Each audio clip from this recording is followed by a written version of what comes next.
श्रीराम.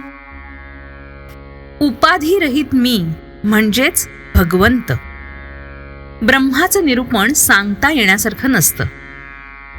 साखर खाल्ल्याशिवाय तिची गोडी कळत नाही. काही मर्यादेपर्यंत शब्दांनी सांगता येतं.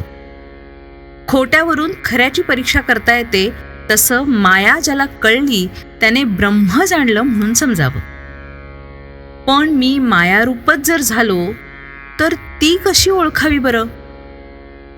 सत्यावर छाया पडली तीच माया झाली. वस्तू आहे तशी न दिसता विपरीत दिसणं म्हणजेच माया. तेव्हा मायेच्या तावडीत सापडल्यावर सत्य आणि परमात्म स्वरूप असणारे ब्रह्म जाणणे कसे शक्य होणार? जी जगते मरते ती माया. म्हणजे माया ही नासणारी आहे, भंगणारी आहे. शाश्वत आनंदापासून जी मला दूर करते ती माया. भगवंतापासून मला जी दूर सारते ती माया. म्हणूनच ज्याने शाश्वत सुख मिळतं, जे मायेच्या पकडीतून सुटण्याचा मार्ग दाखवतं, तेच खरं तत्वज्ञान. एक भगवंतच फक्त सत्य स्वरूप आहे. त्याच्यासाठी जे जे करणं ते ते सत्य. मी देवाचा आहे हे कळणं याचंच नाव आत्मनिवेदन होय.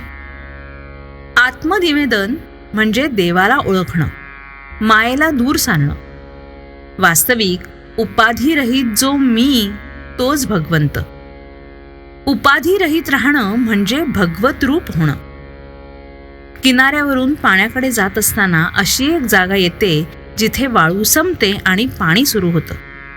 म्हणजेच त्या रेषेच्या अलीकडे वाळू आणि पलीकडे पाणी. ही मधली स्थिती म्हणजे तुर्यावस्था होय. इथे मी ब्रह्म आहे अशी जाणीव राहते.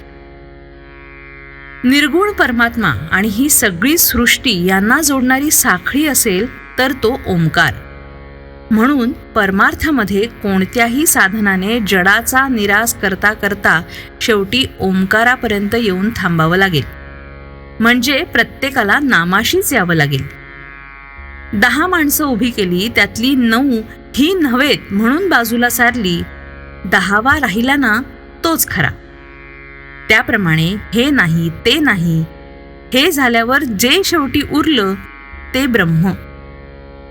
भगवंत गीतेमध्ये अर्जुनाला सांगतात, तू ज्ञानी असशील तर समाधानात राहा, पण तू तसा नसशील तर मग उगीचच ज्ञानाच्या गोष्टी सांगू नकोस.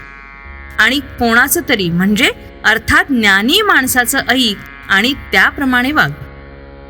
याचा साधा अर्थ असा की आपण संतांना शरण गेलं पाहिजे. सर्व सृष्टीच्या दृष्टीने आपण आणि आपला प्रयत्न अगदी कप पदार्थ आहे. म्हणजे खऱ्या अर्थाने निमित्त मात्र आहोत.